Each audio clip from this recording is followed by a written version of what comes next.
तो retirement of a partner के बाद आज हम लोग आरंभ करने वाले हैं डेथ। वैसे तो डेथ एंड होता है बट ठीक है, हम प्रारंभ करेंगे।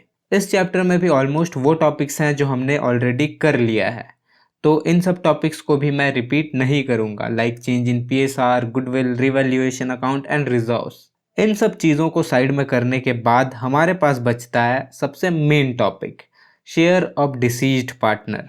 डिसीज्ड पार्टनर बोले तो the partner who is dead. Dead partner को चैप्टर में डिसीज्ड पार्टनर के नाम से ट्रीट किया जाता है।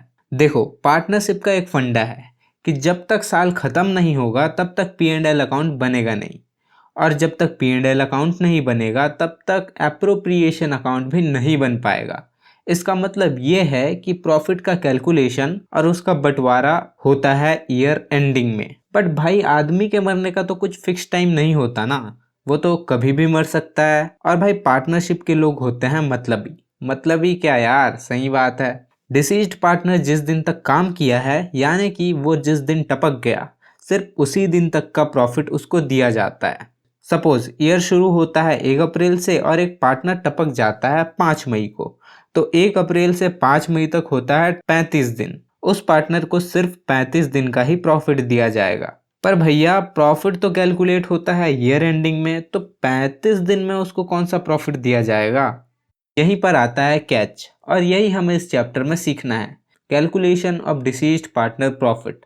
और इसको टेक्निकल भाषा में इंटरिम प्रॉफिट भी कहा जाता है। इसको कैलकुलेट करने के दो मेथड्स हैं, एक है एवरेज टाइम बेसिस और दूसरा है एवरेज टर्नओवर बेसिस।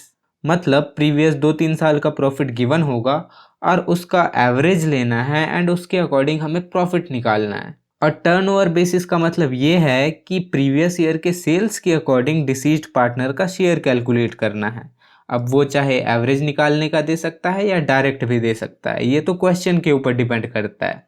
कैलकुलेशन करने के लिए हमारा प्रीवियस एग्जाम्पल ही ले लेते हैं। बुड्ढा, कालीन एंड मुन्ना तीनों मिर्ज़ापुर नामक पार्टनरशिप फर्म में पार्टनर हैं और तीनों के प्रॉफिट शेयरिंग रेशियो है 3:2:1। बुड्ढा पिछले चैप्टर में रिटायरिंग था और इस चैप्टर में डिसीज्ड है, मतलब बुड्ढे को मारने का फुल प्लान है और वो अभी मरेगा भी। बुड्ढा died on 30 June 2024। Kaleen and Munna decided to continue the business. Obvious सी बात है भाई, अब एक आदमी मर गया तो बिजनेस बंद थोड़ी ना करेंगे।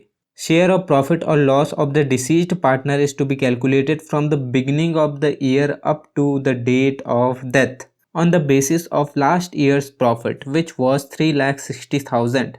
Pass the necessary journal entry to record Buddha's share of profit or loss up to the date of death. देखो भाई, सिंपल है, इसमें एवरेज निकालने वाला कोई तामझाम नहीं है। लास्ट ईयर का प्रॉफिट के बारे में हमें गिवन है विच इज 3,60,000 और उसी के अकॉर्डिंग हमें डिसीज्ड पार्टनर का प्रॉफिट कैलकुलेट करना है। सिंपल। बुड्ढा मरा 30 जून को और ईयर स्टार्ट हुआ था 1 अप्रैल। 1 अप्रैल से 30 जून होता है अप्रैल, मई, जून, 3 महीने। सो बुड्ढा share of profit according to previous year profit from 1 April to 30 June will be 3,60,000 into 3/12, क्योंकि 3 महीने का कैलकुलेट करना है। 12 तिया 36 और 3 तिया 9, 90,000। ये तो पूरे फर्म का 3 महीने का प्रॉफिट निकल गया। इसमें से बुड्ढे का शेयर होगा 90,000 इंटू 3/1, क्योंकि इन सब का हिस्सा है 3:2:1, तो यहाँ से बुड्ढे का होगा 3/6। 3 एकम 3, 3 दूने 6, बुड्ढे का प्रॉफिट होगा 45,000। And journal entry will be date 30 June 2024, P&L suspense account debit 45,000 to Buddha's capital account 45,000। Being deceased partner share of profit is transferred to his capital account.